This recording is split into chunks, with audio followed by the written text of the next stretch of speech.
This is the Paracave Podcast, proudly brought to you by major sponsor Jack's Pale Ale, exclusively available at Parramatta Leagues Club, Shannon Cooney from Glenmore Park Realty, Bo Cook from Loan Market, BTZD, the official apparel partner of the Paracave Podcast, and the Parramatta Times, the official media partner of the Paracave Podcast.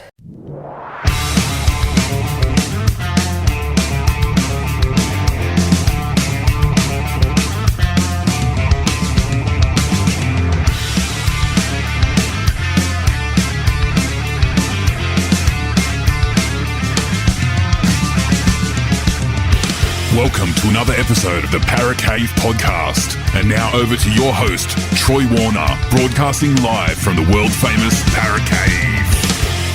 And yes, hello and welcome back to another episode of the Paracave Podcast. Troy Warner here, and this is the replay chat of my talk with the Duckman on Pulse FM 89.9 FM. Every Friday and Sunday we preview and review the NRL Round and games. And look, this week is round 27 of the NRL, the week before finals. Got some cracking games happening, got masses of outs in each side. We've got equations that could happen in this round, so some really interesting games in this round. The Broncos Storm we talked about, and whilst we were talking, the Sea Eagles Tigers game was played, and the big game, the Rabbitohs and the Roosters. So by the time you hear this, you will know the result of that one.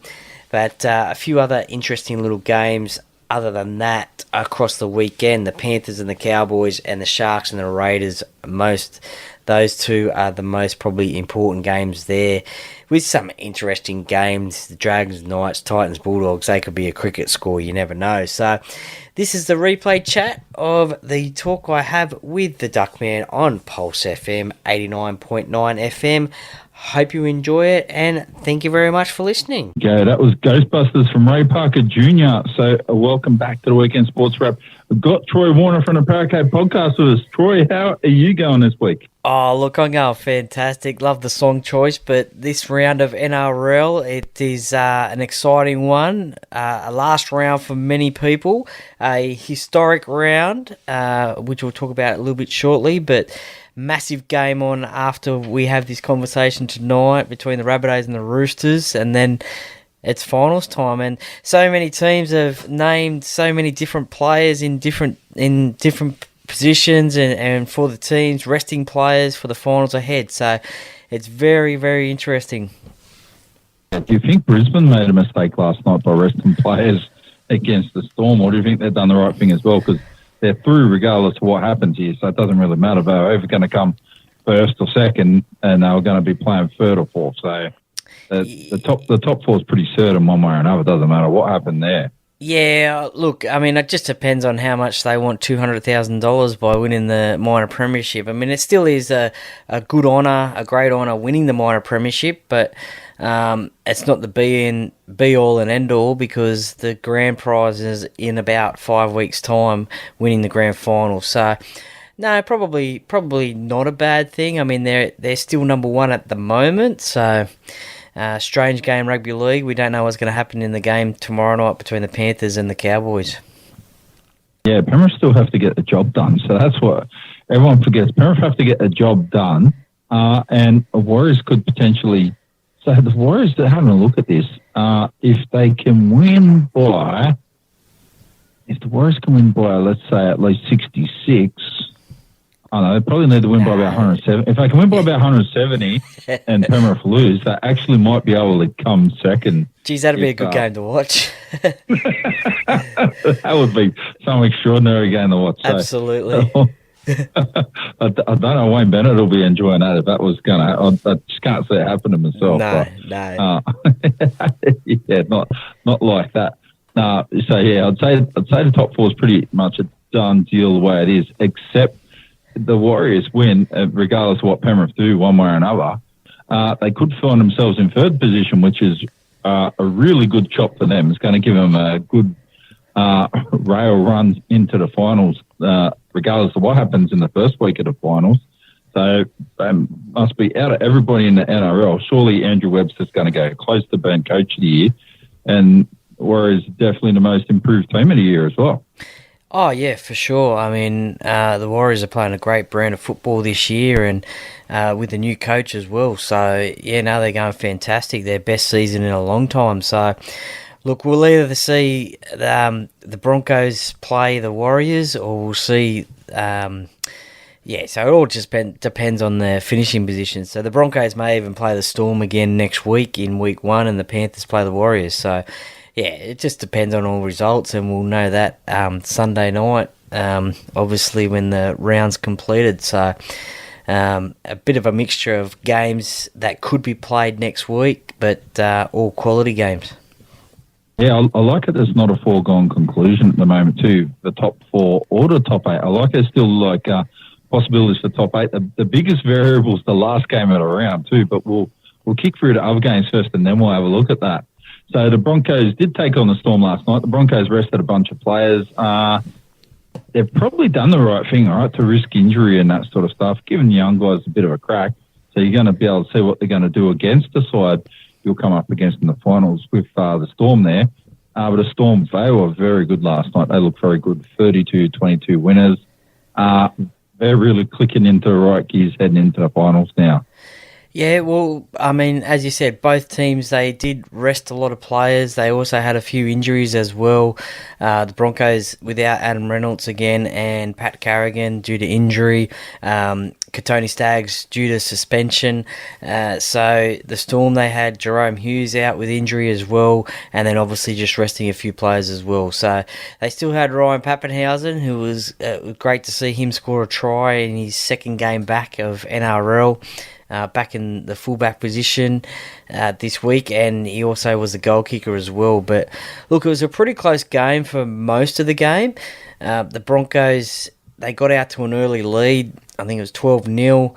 The Storm came back 14-12, and then it got to 20-all at one stage, and then a Broncos penalty goal got them to 22 in front, and then just the last 10 minutes of the game, the Melbourne Storm just capitalised and scored a couple of tries late in that second half. Remus Smith, he was sin bin in the 57th minute. He came back in the 68th minute and scored a try. And then Sua Vailongo, a debutant for the Melbourne Storm. He's the 5th player, Melbourne born and bred, to debut for the Storm. So the 5th player there, and a potential star of the future, and he scored a double on debut. So look, it was a good game. The Broncos may be ruining that decision to rest players, but I've also heard that Penrith, they're not really massively concerned about the minor premiership. As I said, it'd be great to win that and get $200,000, but I mean, is $200,000 enough to be winning the minor premiership being played over 27 weeks? Probably not. If there was more of an incentive of $500,000 or $1 million, then maybe we'd see the best players playing in this last week of the competition. That's what I reckon is going to happen too, right? So Penrith can lose. Penrith could lose by 50, and it really, in the whole big scheme of things, it's not going to matter one way or another. It'll play the Cowboys in the form a bit. Penrith will probably get the rest a bunch of guys. We've got guys out injured like Jerome Luai at the moment anyway. I don't think they're going to be terribly fast, but what it will do is whack out the Raiders if that happens. So the Raiders need to, number one, win. Number two, hope the Cowboys don't win. If the Cowboys win, the Raiders are gone unless they win. So the other game that's on tonight, here we'll roll on to this one. So the Seagulls up against West Tigers. Seagulls, they're another side, like if you looked at them at the start of the year, after how they finished off last year, you would have thought they're going to go really, really close if they can get Tom Trbojevic and Jake Trbojevic on the field for like big patches of the season. And it's just another one of those seasons, just go, another season of, what ifs. Like, what ifs don't matter now. You missed the finals, you come 12th. Potentially a couple of extra wins, and I didn't think they were that good this year, to be honest with you, most of the year. If they had have been good for long patches of time, they could be on 35 or 37 points now and pushing for a top 4 spot, not just on the fringes of the 8. So really, would you say it's been a bit of a disappointing season at the moment for the Seagulls? Yeah, definitely a disappointing season for the Seagulls. I think I don't think I had them in my 8 at the start of the year, but they were playing some good footy early on, and I think they were in the 8 for a couple of weeks there, and then obviously they lost their best player, Tom Trbojevic, to injury, unfortunately once again. So that is a massive loss to the Seagulls when your star player goes down, and we've seen that in the past. So massive loss there. And yeah, they started losing some games in a row. They've played some good football the last couple of weeks, but that's against the lesser sides. And so yeah, probably a disappointing season for the Sea Eagles. Likewise for the Tigers, who they're playing tonight. They're second spoon in a row by the looks of it, and they've got a lot of dramas going off the field as well. Historic game, this one. Belinda Sharp is one of 2 first female referees, single referees in a game. So congratulations to Belinda Sharp, and also Casey Badger, who is refereeing the Titans-Bulldogs game a little bit later on in the weekend. They're the first female referees to referee a game singularly.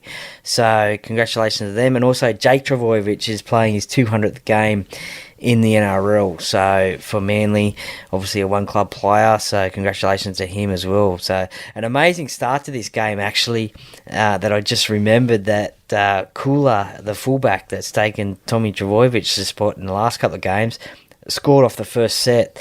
So Ola Kawatu has just made a break just through some desperate, bad defence from the Tigers, and then just offloaded to Kula, and he's just gone over in the very first set of the game. So that just shows you how the Tigers season is going, unfortunately. It's a pretty good start of the season. Ola Palatu, he is, so I didn't really rate him right, and now I think he was in the State of Origin squad. He was one of in the 19. I think he'll end up being in the State of Origin squad moving forward long term. It's a really good solution, to be honest with you. He's a pretty good player and adds a lot to Manly. So they've looked very good. Another thing to mention too, so as well as congratulations to Belinda Sharp and Casey Badger, being the first women to take on NRL head referee role. So, and be the first people to run their own game. So that is a remarkable achievement. Tim Sheen, 693 games, and he steps down finally for the last time, or believe the last time tonight anyway. And the only person who usurps him is one Wayne Bennett, and below him, not miles behind him, but like still a fair chunk of like 50 plus games, you got Craig Bellamy. So the probably 3 of the 5 best coaches that have ever been involved in rugby league at the moment involved this year. And one of them is stepping down after 4 premierships, 3 with Canberra and 1 with West Tigers. It's a huge achievement for him. Yeah, definitely, 100%. You can also throw in Brian Smith into that list as well. He's coached over 600 games as well. So, but amazing achievement from Tim Sheens. It was always probably a little bit, I don't know, fans probably thought, why is he coming back to the NRL after coming back from England? He was coaching director, I think, or general manager, coaching director last year, and then this year, the plan was for this year and next year to be the head coach, and with Benji and Robbie as assistants, and then they would take over in 2025. So, obviously, the Tigers haven't gone as well as they have wanted to this year. They've got the spoon again by the looks of it, come last. They've actually gone down 1 position with the new team, the Dolphins, in the competition. But so maybe they've thought, look, this hasn't worked. Let's get Benji and Robbie straight in there next season at 2024 as head coach and assistant. And an amazing achievement. He won Canberra's first premiership, got the first West Tigers premiership as well. An amazing coach who had some great results and coached some great players from over the years. Yeah, that's right. I have to say, but West Tigers not guaranteed to come last at the moment. If they can win by 40 tonight, Edinburgh down by 6, and St George Illawarra lose by like 35, I'm pretty sure they'll overtake him and come second last. So, gonna talk about some of these weird variables tonight because why not chat about it? Yeah, it is a huge achievement. So, and it's funny anomaly there too. So Brian Smith, I think he's the highest credentialed coach for the most number of games and not won a premiership. I'm not sure if there's anyone else that's coached as many first grade games as him and not been able to pick up premiership. So he did coach at Illawarra before Graham Murray, and then he was at the Eels for a long time. Where else did he coach other than that in the NRL? I can't remember off the top of my head if he coached anywhere coached at Newcastle and also the Roosters as well. So he coached the Roosters in the 2010 grand final, and also had a stint at Newcastle as well. But did a lot of coaching over in England as well. So a great coach who unfortunately didn't have the success of winning a grand final. So he's one of my podcast guests, I think episode 200. So if you want to have a listen to his career in coaching and rugby league, then episode 200. Yeah, and for people that don't know, his brother Tony Smith, so they both played football at some level in Australia, not real super high level. But Tony Smith was the Great Britain coach, funnily enough, and coached Bradford and Hull, I think, in England, and is coaching his own right. So what Brian Smith did, so he was right up there as one of the best coaches of all time too. Unfortunately, not everyone gets to win the big chockies, so and he never did. And now Brian's son Rowan Smith is over in England, head coach of Leeds, I think it is, in the English Super League. So coaching and rugby league is definitely in that family for sure. Yeah, 100%. All right, so we're going to kick on to the big game, the one that everyone wants to know. I'd say this is the game of the round because this is the one everyone wants to see what happens. Yep. Roosters fans are telling Latrell he should quit and give it up. Latrell's given it back. People are saying Latrell might retire after this, but I think they're saying it last year too because people are just giving it to him for no reason. Roosters versus Rabbitohs tonight, 8 p.m. is where it all is. At the start of the year, before the comp even kicked one ball, I predicted the Roosters to be in the grand final and probably win it. So they were my honest outside chances. I thought, 100%, their side's too good not to do it. Wheels fell off the bus early. Kiri got injured. Funnily enough, it all went south around about when Joseph Suolaki came out and announced that he was going to rugby union. After that, everything just didn't work then. And in the last 8 weeks, they really put it all together. Trent Robinson has a lot to do with that. But he's lucky he did put it all together because I think he's on the verge of getting looked at to maybe let him go because Roosters expect success with the side that they've got. Looking at this game tonight, I would think the Roosters are on enough of a roll, but the Rabbitohs have got too much firepower and should be able to pop them here and knock them out. Yeah, I think Trent Robinson's probably got a job there at the Roosters for as long as he wants, I think. But you're right, a lot of people did predict the Roosters to be either in the grand final or indeed premiers as well. South Sydney, they've had a lot of dramas in the last few weeks off the field.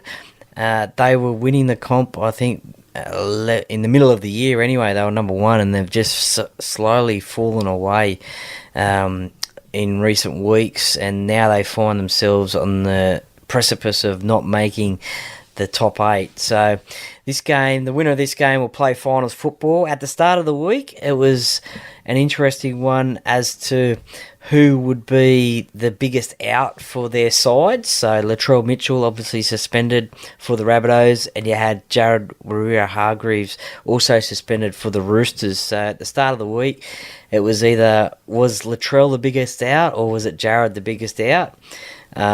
And at that time, I thought it was Latrell would be the biggest out, but just in the last couple of days, Daniel Tupu and Joseph Manu as well have they're not playing for the Roosters tonight, so they've succumbed to injuries.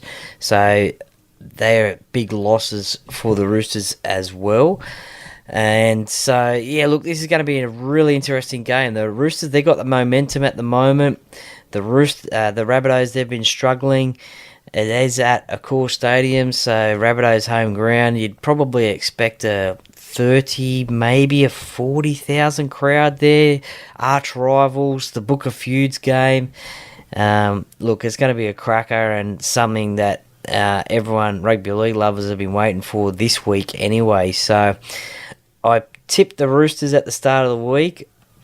James Tedesco is back after his concussion protocols. I'm going to stick with the Roosters tonight. Yeah, I'm going for the Rabbitohs. I reckon the Rabbitohs they're going to at least bash the Roosters. The Roosters not going to get through this game unscathed, I don't think. Who do I reckon the match break will be? Blake Taff. Yeah, he's possibly. Going to pull one out. I reckon he'll have an X-Factor game. He's going to do something special. He's probably one of the least expected players to do it. People will be looking at Alex Johnson put on the tries and Cody Walker to do this and that, and all the other players go through the motions to do what they normally do. Yeah, Blake Taff will be the one. I reckon he'll be a game breaker. If he has a really good game, that will be the point of difference. Look, I think James Tedesco this year's looked like he's I don't know if he's getting any better now. I think he's actually peaked and probably on the slide a little bit, to be honest with you. Yeah, potentially. I mean, he had a concussion 2 weeks ago against, was it Parramatta, I think. So he sat out last week against the Tigers, and he's back this week. But look, he had a lot of criticism his way with his Origin series.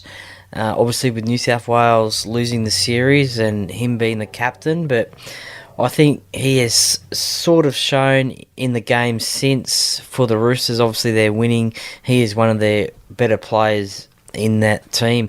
Look, there's a few great matchups in this game. I mean, you've got Damien Cook versus Brandon Smith. You got Cameron Murray up against Victor Radley. The battle of the 5'8", Cody Walker up against Luke Keary, and also the young gun halfbacks as well, Lachlan Ilias against Sam Walker. So all across the park, there's some great matchups there. So it's going to be a cracker of a game.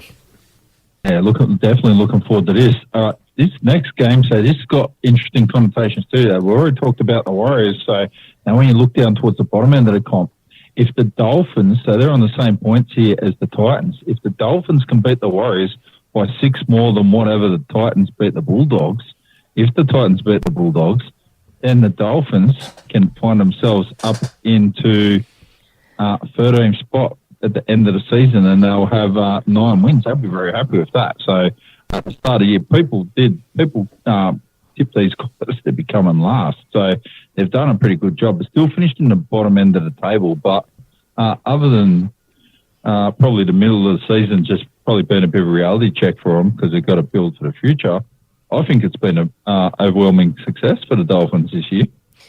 Yeah, for sure. I mean, if they can get 13th position on the ladder, I mean, I would think would be a successful season for them, being their first year in the competition.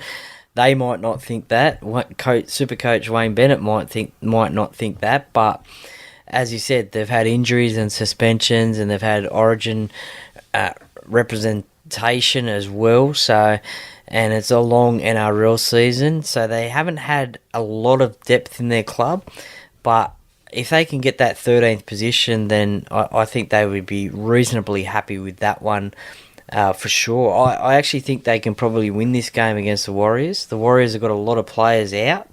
Obviously, they can't finish lower than the top 4, so they're going to be playing they've got 2 bites of the cherry anyway. So resting a couple of players, their key players, and this is played at Suncorp Stadium, so I've actually tipped the Dolphins to win this game, and look, this will be a good opportunity for the young Warriors to stand up, and if they can get the win, then the coaching staff will know that they can get the job done, and they can be called upon if need be during the final series.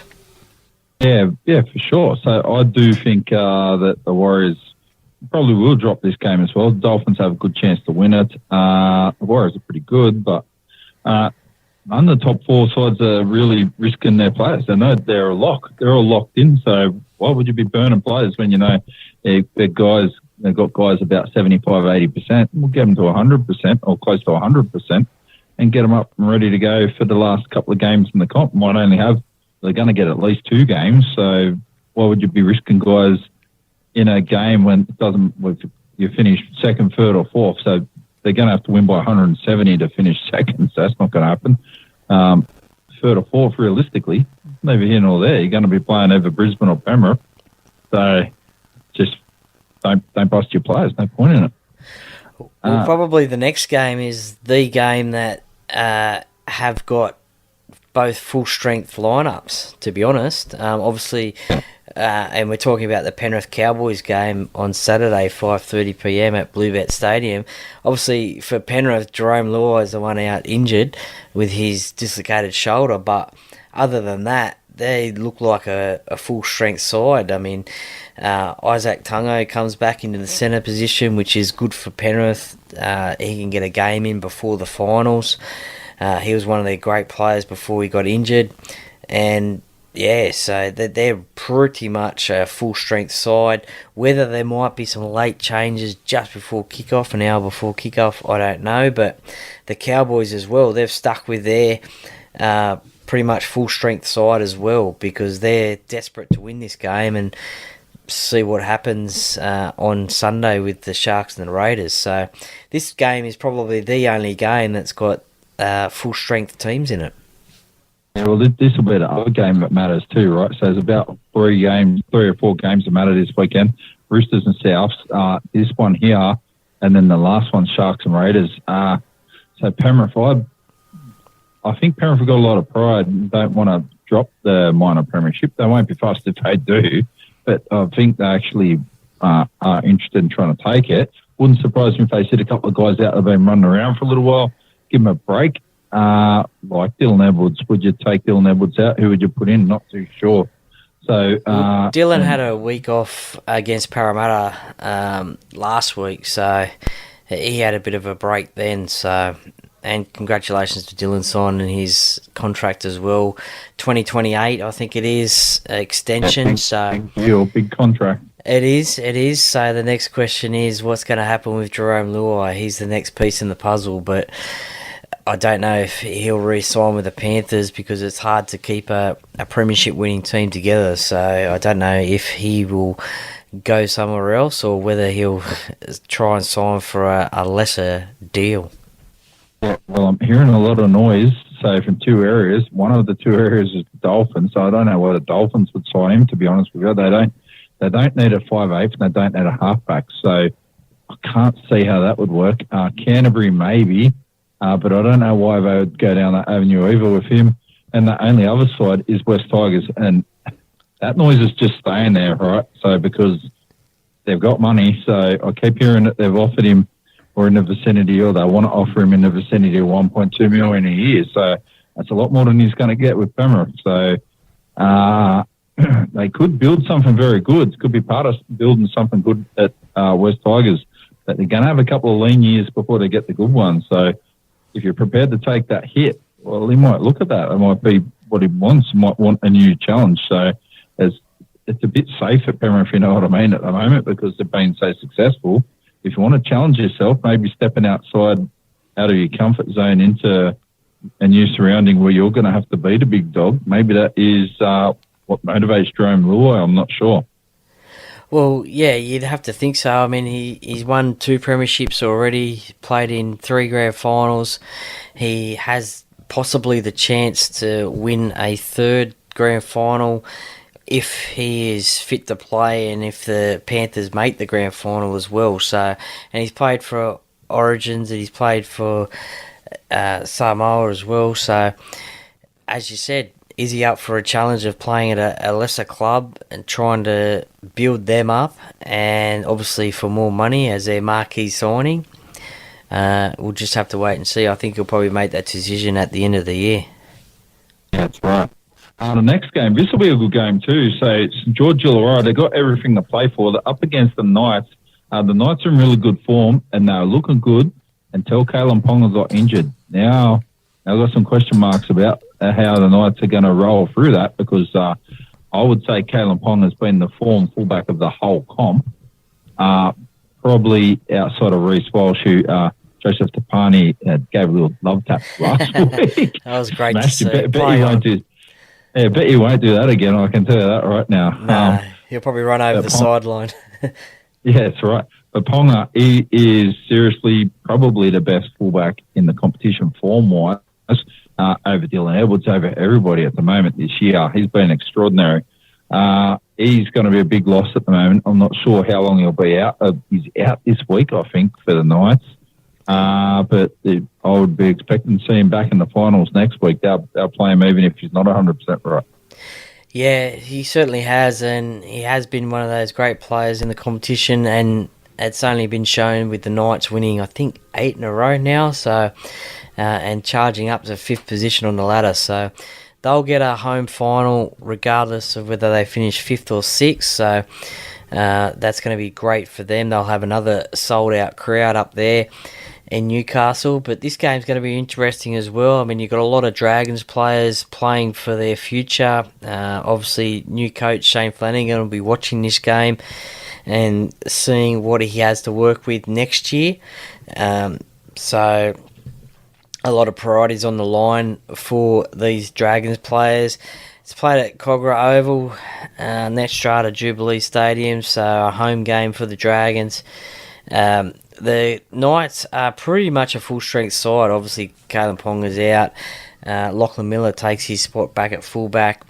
He hasn't played, I think, since round 7 or 12, something like that. And he was when Kalen was playing in the 5/8 role. So, still no Jackson Hastings as well. Just give him another week off as well, and get him primed for the finals.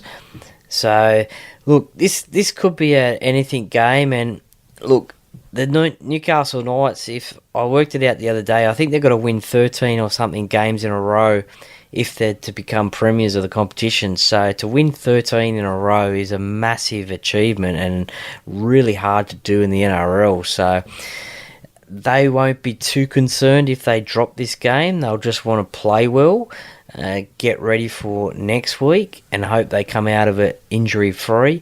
And as I said, for the Dragons, they'll just be playing for pride. Their last game of the season, they'll want to get this win at home in front of their home fans and members. So this could be a 60, 70-point game. So it could be something like a 40-30 or a 30-20 or something like that. So defence could be out of the window. Yeah, I do actually think that's probably going to happen. I think St George Illawarra are going to throw the ball around a fair bit here. They want to show what they're worth.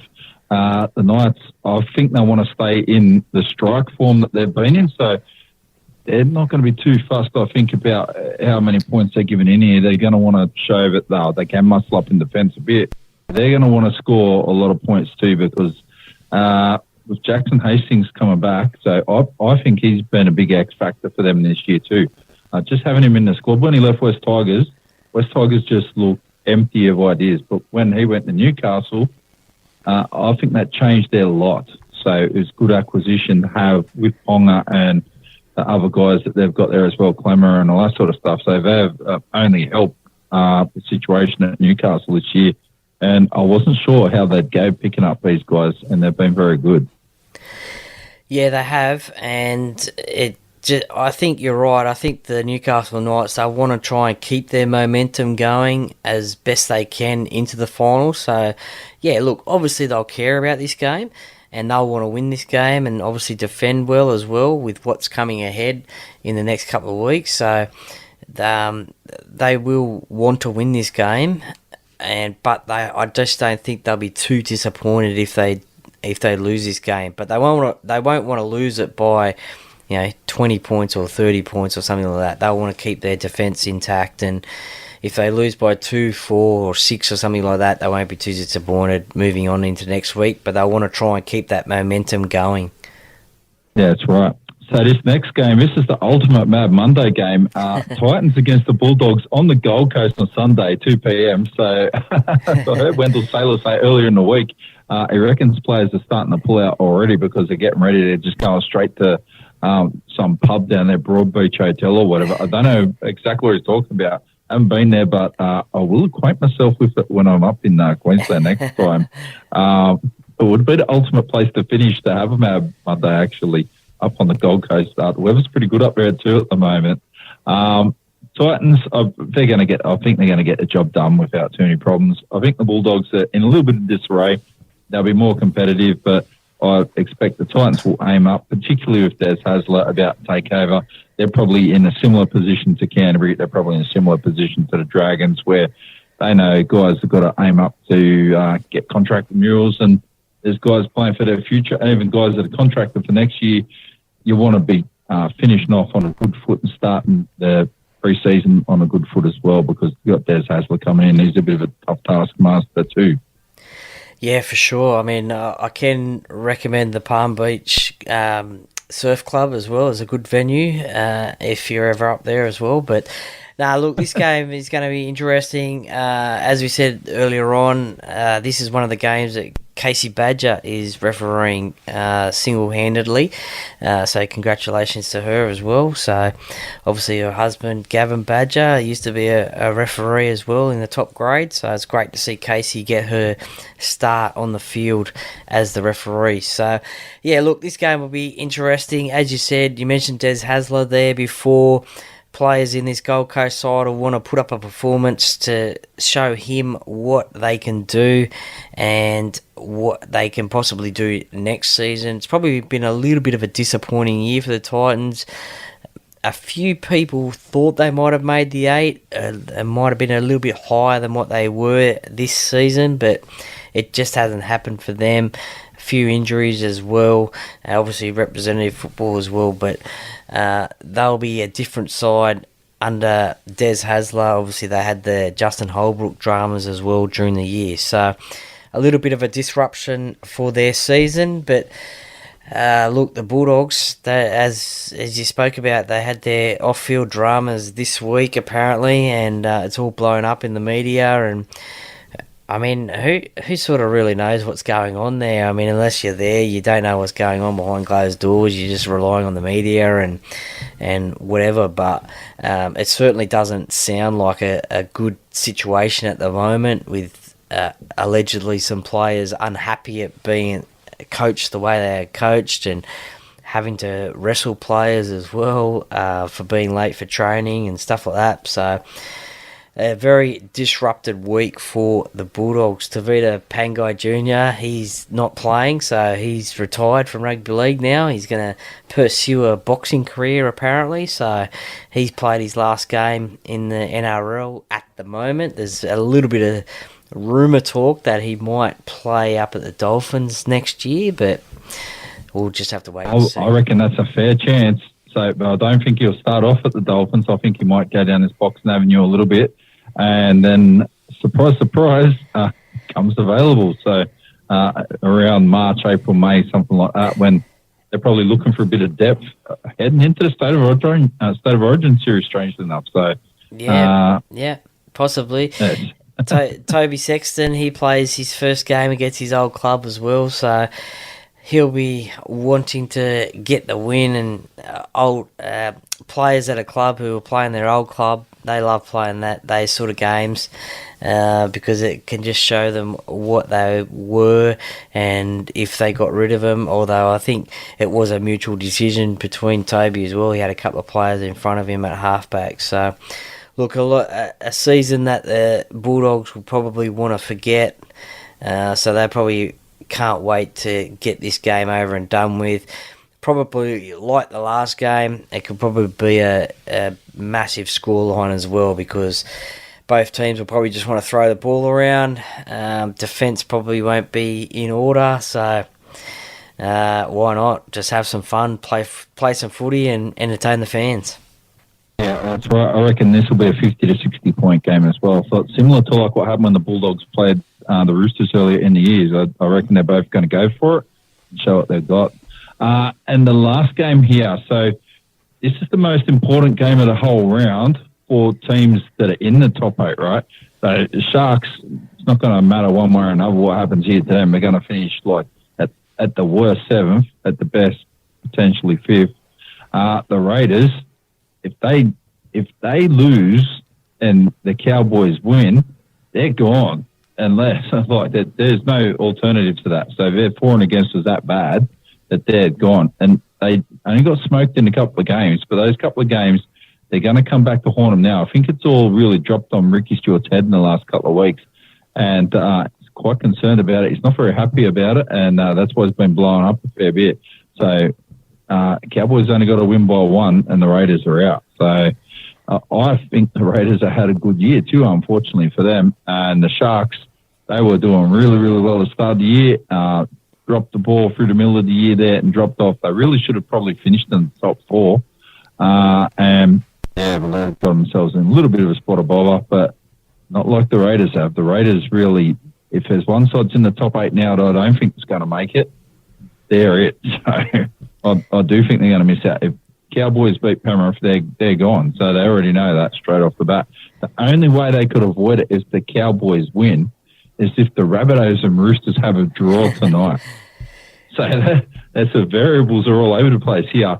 Saying that, I think the Sharks at Shark Park, I think they're going to go out there for a fairly strong squad, aren't they? I haven't seen the lineup, but surely they're going to want to try to win that so they can they'll be aiming to come 5th. Yeah, they've got a full-strength lineup. They've got a few troops back. Nico Hines is back this week. Oregon Kafusi is back as well. So they've got a pretty much full-strength side. And as you said, look, I think the Raiders, they won't even watch the Panthers-Cowboys game, I don't think. They'll just have to go into this game just concentrating on winning it. Because that's all they need to do is just win it, and then they play finals football. So I think if they get too tied up in having to watch the Panthers-Cowboys game and just say, okay, the Cowboys have won, then I think that might be a little bit of a distraction. But they just need to go in this game and win it. You're right, they've had a little bit of a up and down season, the Raiders. They sort of went a little bit silently there through the year, just winning games, and they won some games for some really close margins. They lost some games by some really close margins. They also got flogged in a couple of games as well. But this will be, I think, I'm going to tip the Sharks in this one. It's going to be Sunday at Shark Park. It's going to be Father's Day. Wade Graham's last home game, last regular season game. They'll get a home final if they win this game. So I think the Sharks will be too good for the Raiders. And look, we all know what the result will be by the Panthers and Cowboys game. So the Raiders may just sneak into the 8. But finals football is a different brand of football, so anything can happen in finals. Obviously, they've lost Corey Horsburgh as well, who's suspended for 4 weeks, which a lot of people have said that wasn't right, and they've also lost Josh Papali'i as well, so a couple of big losses for them. Right, so that's going to hurt them very bad in this hole, but they've got to win this game. I think Cronulla, to be honest with you, will win the game, so we both think Cronulla's going to win. The Raiders have got to hold out. The thing that I think might turn it in their favour, actually, if the Cowboys did beat Penrith and the Raiders missed out, I actually think the Raiders have a high chance of winning because they might have something to prove. So that'd be a bitter way to end the season too, because they've been very good all year, and a couple of big losses have just hurt them when it gets to this end of the season. So yeah, good year. I'd like to see them make the top 8, but yeah, out of all the sides in it, they're the ones I think are least likely to end up in it. And talking about that, so if can you imagine a Roosters and Rabbitohs a draw? Thinking about that would be hilarious. So yeah, I just can't see it. Just can't see that happening. Roosters and Rabbitohs draw. Yeah, there'd be nothing that would be funny other than seeing that happen. Well, I tonight. think there's only been one draw this year, and that was between Newcastle and Manly. So Yeah, look, that is a massive long shot, I think, but look, that's what the Raiders will be hoping for, and then they just have to worry about playing the game and being competitive in that game, getting ready for next week. Yeah, absolutely. So, let's see if they go on. So I do hope they make it through. I think Penrith will beat the Cowboys. I think Penrith will treat it a bit serious there. They're going to try to whack them. And, yeah, I think the Sharks will get the business done against the Raiders, but the top 8 might stay how it is. But if it changes, the only change there will be, I'll be surprised if the Roosters can beat the Rabbitohs tonight. And if they can, I'm not sure they're going to be able to keep on going and keep on winning all these games like they've been doing lately to be able to continue on. So we'll see what happens. So that's it. It's going to be a great round of footy. Absolutely. So what do you got on for the rest of the weekend anyway, Troy? Work tomorrow, and then Father's Day on Sunday. So be celebrating that one with Ella, obviously. I don't know what she's got planned, so hopefully some bacon and egg rolls or something in bed or something, who knows, and coffee. But, yeah, celebrating that one. So, and, yeah, a replay of this chat will come out tomorrow on the Paracave podcast, and continuing on at the moment is the Keegan Hipgrave interview as well. Yeah, that's right. I'd say that sounded like it was going to be very good too. So the Seagulls in the game it's on now. Seagulls up against West Tigers, 30 points to 6. The Seagulls are up. I did say West Tigers can avoid coming last if they could win by about 70, by about 40 if Dragons lose by about 30. Now they're going to need to win by about 60, and the Dragons still need to lose by about 30. Probably not going to happen, right? No, I don't think so, unfortunately. Yeah. Anyway, I'll let you get going, Troy. I'll chat to you again on Father's Day on Sunday night. So have a good Father's Day. And, we'll have a chat again on Sunday night about everything that's happened. There's going to be stacks to talk about as well. Will do, and you have a great Father's Day as well, and all the fathers out there have a great day on Sunday, and, yeah, definitely we'll chat on Sunday. Absolutely will do. Have a great weekend, Troy. See ya. Thanks, Duckman.